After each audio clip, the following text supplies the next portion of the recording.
이제 지난 시간에는 모세의 부모에 대해서, 믿음에 대해서 생각을 했고, 오늘은 모세 자신의 믿음에 대해서 몇 번에 걸쳐서 말씀을 드리도록 하겠습니다. 오늘 본문 말씀을 보니까 믿음으로 모세는 나이가 들었을 때에 파라오의 딸의 아들이라 불리는 것을 거절했다.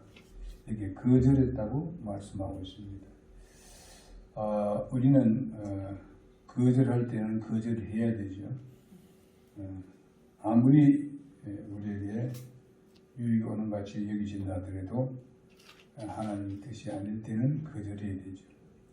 잠시 죄의 쾌락을 즐기는 것보다 오히려 하나님의 백성과 함께 고난받는 것을 선택했다, 택했다, 좋아했다, 이렇게 볼 수도 있습니다. 이것이 그렇게 쉽지는 않습니다. 굉장히 어려운 일인데 우리가 모세 하는 이유가 여기 있습니다. 그리고 그 보면은 또 그리스도의 치욕을 이집트의 부하보다 더 큰 재물로 여겼다. 여기 그 당시는 모세 때는 그리스도가 없었죠. 그러나 그 후손으로서 그리스도가 태어나게 되었습니다. 바라보고 하는 일이죠. 그러나 이제 히브리서는 예수님 오시고 난 뒤에 기록했기 때문에 예수님의 그 치욕, 예수님과 함께 치욕을 받는 것이 이집트에서 모세가 누릴 수 있는 그런 모든 영광스러운 것, 재물, 진짜 재물 많지요. 왜냐하면은 바로의 딸의 아들이니까, 공주의 아들이니까 엄청난 그런 앞으로는 어떻게 왕으로도 될 수 있는 그런 상황입니다. 그런데 그것을 버리고 주님과 함께 더불어서, 성도들과 함께 더불어서, 자기 민족과 함께 더불어서 치욕을 받는 것을 더 큰 재물로 여겼다. 이것이 참 가능하겠느냐 하는 것도 우리가 생각해 봐야 됩니다. 그것은 이유가 있습니다. 주께서 보상으로 보답해 주시는 일에 관심을 두기 때문입니다. 주님께서 보상하는 것이 훨씬 더 크게 여겼다 하는 것을 보여주고 있습니다. 이렇게 모세는 이런 큰 믿음을 가졌던 것을 볼 수 있습니다. 모세는 어떤 것을 본다면 영웅적인 삶을 살았는데 그 이유는 기적으로 가득 차 있는 그런 삶을 살았습니다. 태어날 때부터 저는 기적적으로 태어났습니다. 기적적으로 구출이 되었습니다. 기적적으로 파라오의 공주의 아들이 되었습니다. 도저히 될 수 없었지요. 그런데 죽어야 될 사람이 파라오의 공주의 아들이 되었습니다. 기적적으로 이집트의 모든 학문을 터득했습니다. 요즘 같으면 전에도 말씀해 드렸듯이 미국 같은 나라입니다. 그 나라에서 최고의 학벌을 나왔다 이거죠. 최고의 학문을 배웠다 이거죠. 이건 기적이죠. 남의 나라에서 그 나라의 민족도 아니고 그 나라의 민족도 누릴 수 없는 것을 그는 최고를 누렸습니다. 그는 사막에서 떨기나무 불꽃 가운데서 하나님으로부터 소명을 받았습니다. 이것도 기적입니다.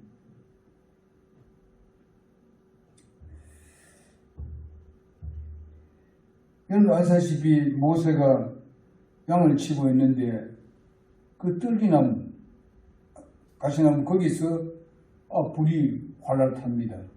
그러나 나무는 타지 않습니다. 기적 아닙니까? 근데 가까이 가봐서 왜 어떻게 나무가 안 탈까? 그래서 바로 하나님의 음성을 듣습니다. 가까이 오지 마라. 이건 거룩한 곳이니까 네 신발을 벗어야 된다. 이렇게 얘기하고 있습니다. 이렇게 해서 모세는 거기서부터 하나님께서 부르셨습니다. 이것도 기적입니다. 그뿐만 아니라 하나님의 인도한 그 성경 말씀을 보게 되면 60만 대원이라고 하는데 사실상 그게 20세 이상을 말합니다. 남자만.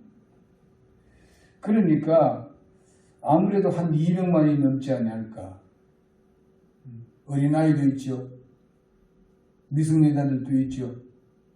그리고 여자들, 그리고 미성년자 여자들. 네? 지금 어떤 사람들은 300만을 합니다. 그런데 그 300만 명 되는 민족을 갖다가 그 광야에, 그냥 사막 광야에 그를 이끌어냈다는 것입니다. 전체를 인도하고 40년 동안. 그것은 바로 모세가 하나님을 신뢰해서 하나님께서 모세와 함께 했기 때문에 그와 같은 역사를 이루었습니다.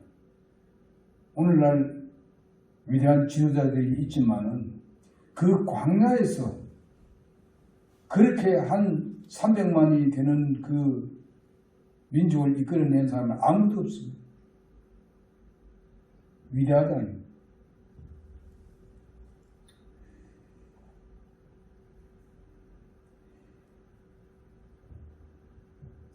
그래서 이 300만을 이끌고 파라오와 싸워서 이집트 탈출을 해낸 것도 이것도 기적입니다. 그리고 그 파라오 앞에서 이적을 베풀고 한 거 이거 전부 다 기적입니다. 사람으로는 할 수 없는 것들을 했습니다.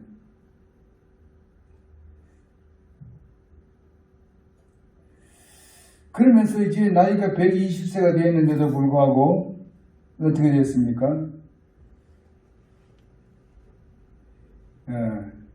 전혀 눈이 흐리지 않았다 그랬습니다.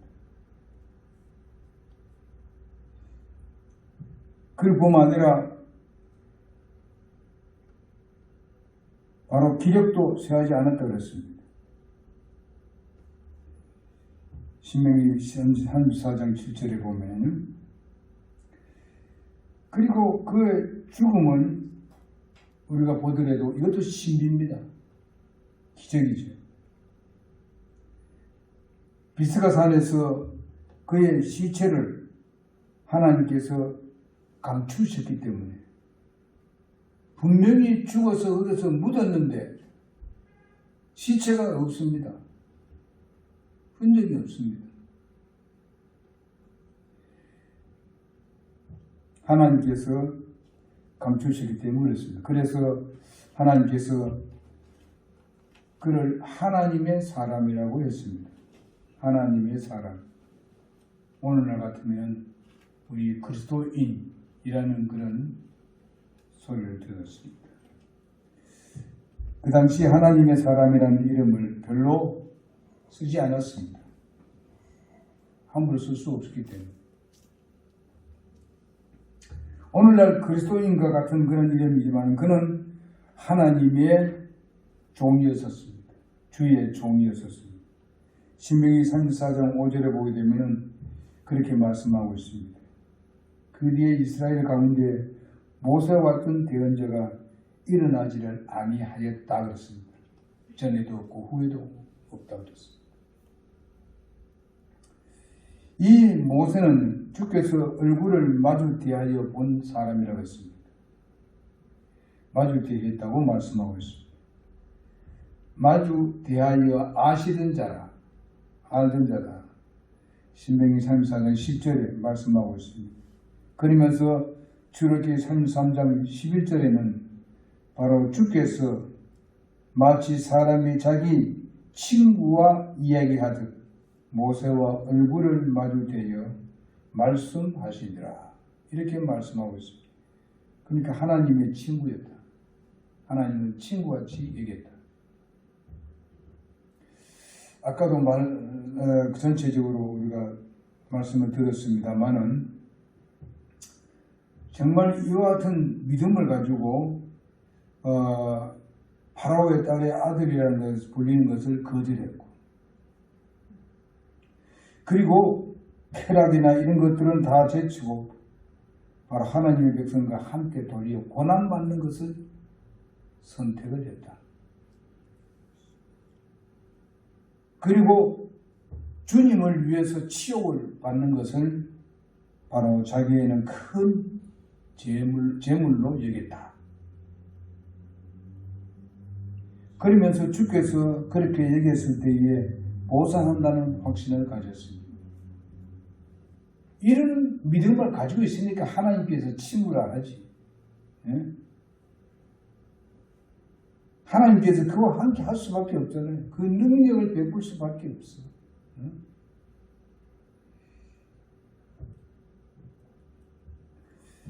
이 모세는 주께서 얼굴을 마주 대하였다. 누가 많이 대한 사람이 있으면 아무도 없습니다. 그래서 하나님께서는 바로 모세를 다정한 친구같이 교제를 하셨던 그런 분입니다. 이러한 모세의 위대한 삶의 비밀은 무엇일까?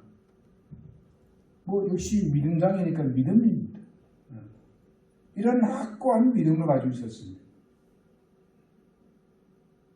그냥 하나님을 믿는 믿음을 이쪽으로 이것만 한 게 아니라, 이거 우리가 앞에 본문에 읽었듯이 이것은 참 불가능한 일이에요. 우리 인간으로부터는 도저히 어려운 일이에요.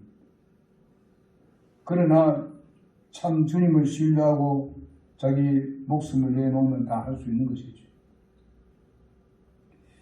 모세의 신앙의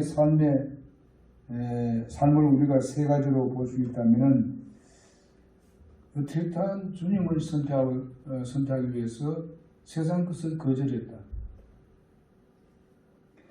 그 다음에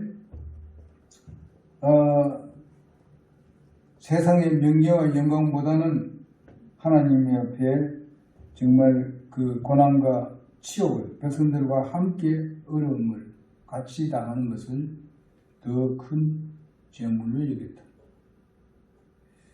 그것을 더 좋아했습니다. 그 다음에 우리가 여겼습니다. 히브리서 11장 26절에 아까 얘기한 대로 이렇게 큰 재물로 여겼다. 이것만 세 가지만 모세에 보면 정말 모세가 참 이런 분이었다 하는 것을 생각하면서 우리를 아주 겸손하게 만듭니다. 첫째로 우리는 믿음은 마땅히 거절할 것을 거절하는 것입니다. 거절할 것은 거절해야 된다 이거죠. 오늘 우리는 이것도 아니고 저것도 아닌 것이 많습니다. 우리가 계시록에 보게 되면 차든지 덮든지 하라. 하나님께서는 미지근한 사람들을 토하신다. 우리 진리는 비진리든지 진리든지 항상 우리는 거기에 서 있습니다. 선택의 기로에 서 있습니다. 우리가 하루 일과를 시작할 때도 우리가 주님을 선택하느냐 아니면 세상 것을 선택하느냐. 그렇다 해서 우리가 세상에 있는 것을 우리가 다 버리고 그냥 우리가 하나님 보지 않는데 거기서 무슨 뭐든 줄 것이라고 생각하면 안 되지요. 공주의 아들이라는 칭함을 거절했다. 무엇을 거절했느냐? 왕자라는 불림을 거절할 이유는 도대체 뭐냐? 우리는 생각해 보겠습니다. 그는 모든 세상적으로 본다면 자기의 명예를 거절했다는 것이죠. 참 그건 큰 명예죠. 그 당시로 본다면. 지금은 미국도 선거를 통해 가지고 대통령이 됩니다. 그 당시는 왕입니다. 왕은 세습적입니다. 자기는 전혀 관련이 전혀 없었어요. 그 나라 민족도 아니고, 응? 완전히 그냥 들어온 한민족이라. 요즘 같으면 이민한 민족이에요. 응?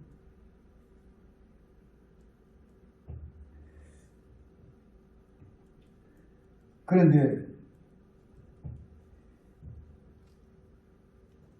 바로 이런 것을 거절했다. 참 이건 뭐 대단한 거지. 하나님을 경외하면서 매우 아름다운 삶을 살았던 것을 우리가 봅니다. 우리가 세상에 유명해지고 아름다워지기를 원하고 이런 것들을 선택을 하게 되면 우리는 많은 것을 주님으로부터 잃게 됩니다. 우리가 그런 것은 같이 말한 것은 아니죠. 그 둘 사이에 있어서 그것을 선택하면 안 된다 그죠. 세상을 선택하면 하나님을 선택해야 된다.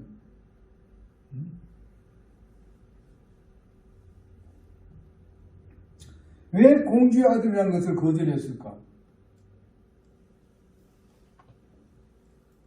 하나님을 신뢰하기 때문에 그런 거예요. 하나님께서 그의 명령한 것이 그에게 가지고 뜻이 있었는 게 뭔가 하면은 이스라엘 민족을 이끌어내는 것이었어요. 이스라엘 민족을 새롭게 독립을 해서 이제 가나안 땅으로 들어가게 하는 그 모든 계획이 하나님 안에 있었습니다. 계속 거기에 살았더라면 이스라엘이라는 것은 없어져 버렸죠. 그냥 이집트지. 그것을 분리해서 나오기 위해서는 바로 바로의 공주의 아들이라는 것을 거절해야만 하는 겁니다. 그게 그렇게 쉬우냐? 절대로 쉽지 않죠. 어릴 때 이제 한 7살까지, 5살, 7살까지는 어머니 밑에서 자랐지만은 그 후에 그 아들로 들어가서 그게 얼마나 화려한 곳에서 얼마나 많은 것을 누렸고 얼마나 많은 교육을 받았는 얘기예요.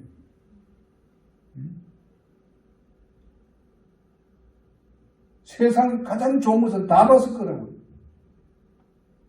그리고 누렸을 거라고. 그런데 그걸 거절한다. 여러분 우리는 이것과는 비교는 안 되지만은 이 세상 살면서 때로는 세상 것 때문에 하나님하고 자꾸 멀어지는 이런 일을 해서는 안 된다. 우리가 조금 이 어려움을 겪고 견뎌 나가게 되면은 하나님께서 더 큰 걸 주시고 더 정말 그 세상에서 얻지 못할 것들을 주시는데 우리가 그것을 참지 못하고 인내하지 못하고 휩쓸리다 보게 되면은 이것도 저것도 되지 않습니다. 내가 한번 그리스도인 되면 또 그리스도인이 안 될 수 있어요. 영원한 그리스도인인데 하나님이 가만두겠습니까?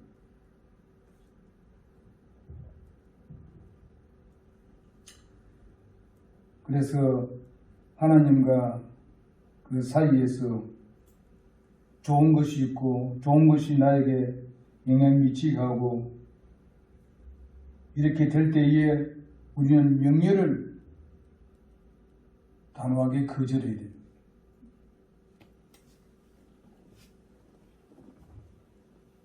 내 신앙을 결단을 방해하고 인격 향상이 되고자 하는 그런 하나님 앞에서 인격적으로 하기 위해서 믿음으로 살기 위해서 바로 세상이 주는 명예나 이런 것들을 우리는 단호하게 거절할 수 있는 그런 사람이 되어야 됩니다. 많은 사람들이 돈 때문에, 많은 사람이 세상 명예 때문에, 그리고 더 풍성하게 살기 위해서 우리가 하나님을 선택하지 않냐고 세상을 선택할 때 많습니다. 세상 사람들이야 그렇게 하든지 안 하든지 하나님의 마지막 심판이 있으니까. 그러나 우리 그리스도인들은 이런 것에 우리의 마음이 왔다 갔다 하면 안 돼요. 그리고 하나님을 사랑하는 데 있어서 방해가 되는 것이 되기 때문에 바로 거절했습니다. 하나님을 사랑하는 데 방해가 되기 때문에. 명예심을 거절하는 그 아픔보다도 또 그의 어머니라고 하는 파라오의 공주의 사랑을 거절하는데 더 아픈 마음이지만은 그는 그것을 거절했습니다. 참 이 거절하기 참 힘든 거죠. 날마다 그 파라오의 그 공주를 갖다 어머니 하면서 자랐는데 교육받고 가진 좋은 건 다 누렸는데 그 어머니를 거절해야 된다니까. 이게 가능하냐? 그래서 이제 우리가 무엇을 하는 거예요. 무엇에 실패한 게 이런 걸 보면 안 돼요. 모세 맨 처음 부를 때에 여러 가지 이유를 달고 그렇게 했습니다만은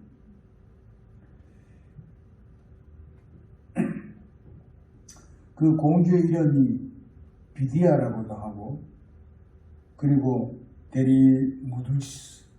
데리무디스라고 그렇게 하기도 합니다. 모세가 파라오의 공주 어머니를 사랑한다는 것은 당연한 것입니다. 그러나 하나님을 사랑하는데 그것이 방해되니까 그걸 거절했습니다.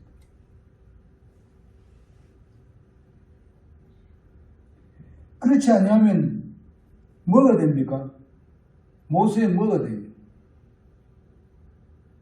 하나님의 자리를 자기 어머니가 차지했으니까 뭡니까? 우상입니다. 하나님은 그것을 원하고 있어요. 어렵지만은 그렇게 하나님을 선택하면은 하나님은 엄청나게 그를 사랑합니다. 그리고 우리가 주님을 신뢰하고 의뢰하고 믿다고 보게 되면은 때로는 우리의 가정의 부모로부터, 형제로부터, 주위의 사람들로부터 핍박을 듣고 이렇게 할 때가 있습니다. 그럼 우리가 그렇더라도 하나님을 선택하고 믿고 주님을 쫓으면은 얼마 안 가서 그들도 예수 믿게 된다는 거예요. 그리고 그들이 영원한 멸망당할 것을 하나님 나라에 들어갈 수 있는 그런 복을 누릴 뿐만 아니라 세상에서 얻지 못하는 그런 평안과 기쁨을 우리와 같은 것을 얻게 된다는 것입니다. 하나님은 다 준비했어요. 그래서 주 예수를 믿으라. 그럼 너와 내 집이 구원을 얻으리라. 하나님이 그렇게 말씀하셨잖아요. 우리가 그 말씀을 진짜 믿자요. 내가 혼자 교회에 나왔을 때는 그것을 믿고 우리는 주님을 선택하면 잠시 그들이 무슨 제사를 지내다 이런 사람 있잖아요. 안 믿는 사람들은 그런 습관이 있잖아요. 그러나 이런 것들을 잠시 내가 행하지 않을 때 미움을 듣고 미움을 받고 때로는 손가락질을 당하고 때로는 막 화가 나서 그냥 싸움판이 벌어질 수 있잖아요. 제가 그랬어요.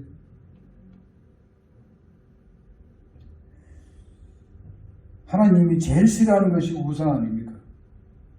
그래서 예수님은 누가복음 14장 26절에 27절에 부모, 형제, 친지들을 나를 믿는 데 있어서 그게 자꾸 걸친 돌이 된다면 미워하는 거였어요. 예수님께서. 그러나 주님께서 뭐라 했어요? 에베소서 6장 1절은 뭐예요? 너희 부모를 공경하라 그랬지요.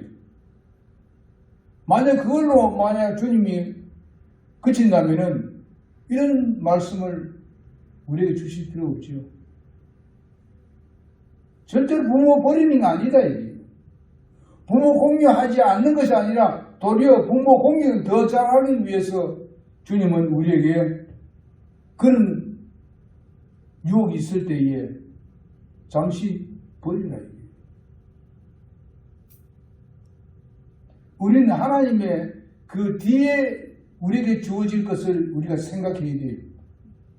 그것을 믿고 신뢰하고 현재 내게 당하는 것을 우리가 예수 그리스도의 사랑과 겸손으로서 그들에게 보여야 하지. 그래야 예수 믿게 되지. 그들과 싸울 필요가 없습니다. 그들을 비판할 필요도 없어요. 당연한 거 아니에요. 안 믿으니까 당연하게 그렇게 얘기하는 거죠. 우리가 복음 증거할 때도 이 주위의 사람들이 우리에게 때로는 뭐 이렇고 하는 사람이 있고 우리를 무시하는 사람도 있습니다. 그건 당연한 거라고 얘기해요. 그러면서 우리가 내 자신을 살피고 그들에게 계속적인 우리의 그리스도를 닮는 모습을 보여줘야 됩니다. 그럴 때에 멀지 않아서 그들이 또 예수 믿게 될 것입니다.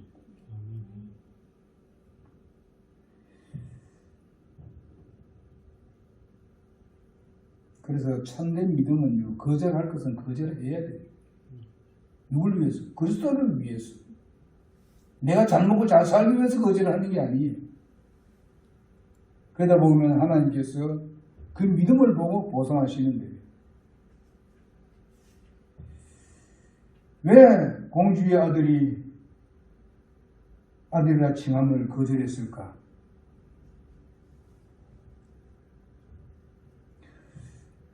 바로 이런 부분에 대해서 우리는 성도들은 또 세상 사람들은 회개해야 됩니다. 사도행전 3장 19절에 보니까 그런즉 너희는 회개하고 회심하라 그렇게 했습니다. 그리하면 새롭게 되는 날이 오겠다.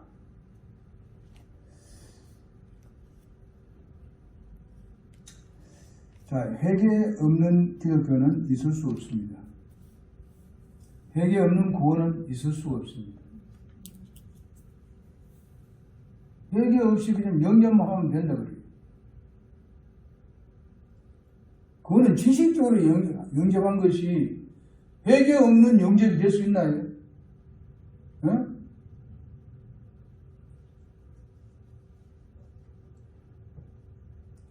예수님께서 죄를 회개하지 않는 그 마음속에 들어가리라 생각합니까? 죄가 그대로 있는데 어떻게 예수님이 들어오십니까? 회개 없는 구원은 있을 수가 없어요.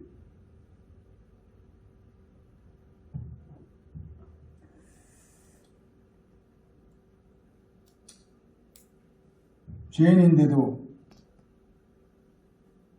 기분 좋게 하려고 적당히 하지 꼭 그 죄를 드러내야 되느냐고, 죄를 지적해야 되느냐고 이렇게 얼버무리려고 하는 그런 사람도 있습니다. 그냥 덮어주지 회개가 될 수 없습니다. 우리 주님은 죄에 대한 회개는 철두철미합니다. 주님의 사랑을 받기 전에 회개를 요구하시는 하나님이에요. 예? 사랑하니까 죄도 있는데 그냥 덮어주고 이러는 게 아닙니다.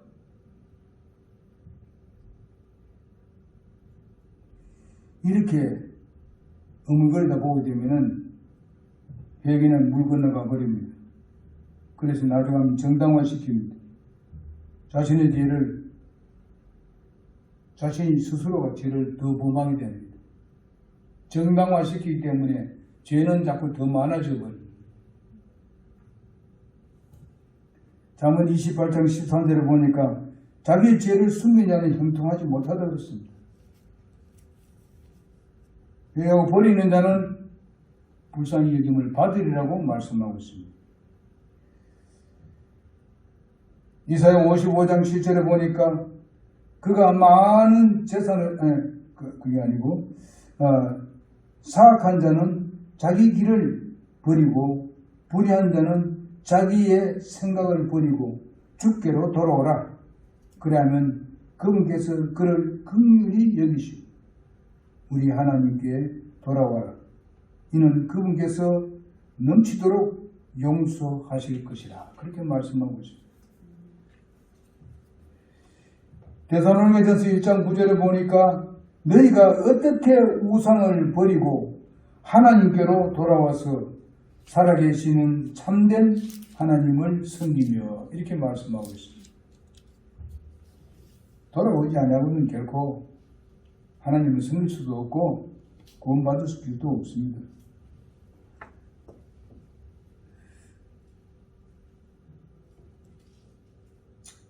그게 보니까 아까 데살로니가전서 1장 9절에 보면 우상을 버리고 그랬습니다. 죄를 가지고 있다는 그 자체는 벌써 우상을 섬기고 있다는 자체입니다. 응?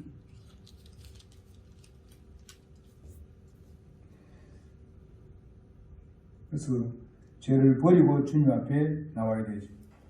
우리가 솔직히 말해서 죄를 안 보나 우리가 자주 죄를 범하잖아요.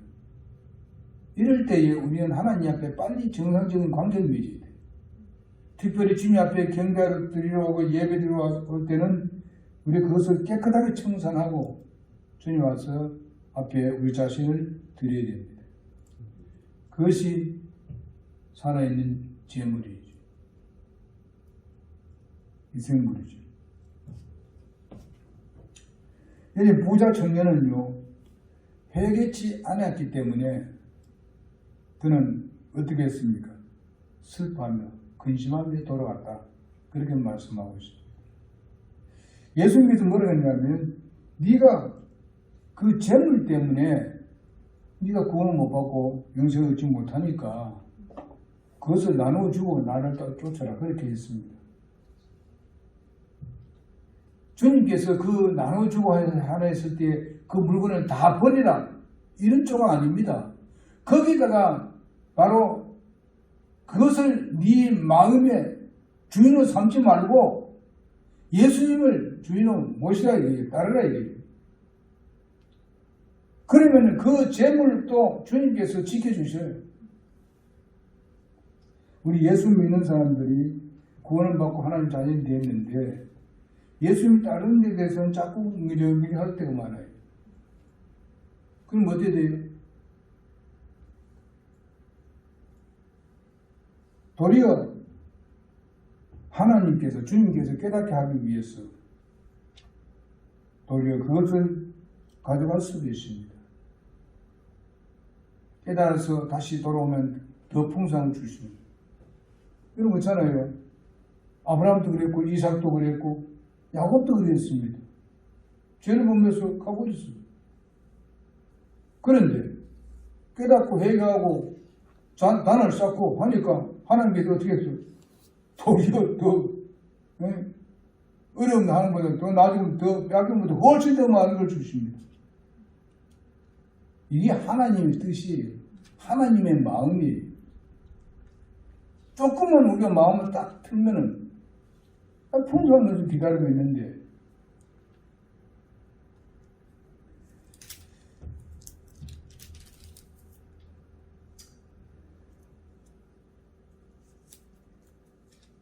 그래서 이제 우리 친구 시골에 우리 친구지만 내보다 나이가 2살 더 많은데 집사님이 자기가 무슨 급한 일이 생겨가지고 하나님의 것을 도둑질 해버렸어. 급한 일이 생겨. 근데 그 급한 일은 다 해결됐어. 그 당시에 굉장히 귀해서 뭐가 오토바이가 굉장히 귀한 오토바이였어. 그 당시 옛날 아니에요 지금. 70년대 되니까. 근데 집에 들어갔다 나와 보니까 오토바이 없어져 버렸어. 누가 훔쳐가 버린 거야. 그걸 간증하더라. 그래서 하나님 앞에 간절히 기도하고 잘못했다고. 그래 했는데 나중에 경찰에서 오토바이 여기 있다 가져와라고. 그때는 이름은 거의 못 찾아요. 그럴 텐데 하나님께서 갚아주시는 거예요. 응? 그분이 지금 뭐 우리 고향에서 거부되지, 응? 도의원도 되고, 하나님께서 그렇게 복을 주시는, 더 큰 걸 주시고.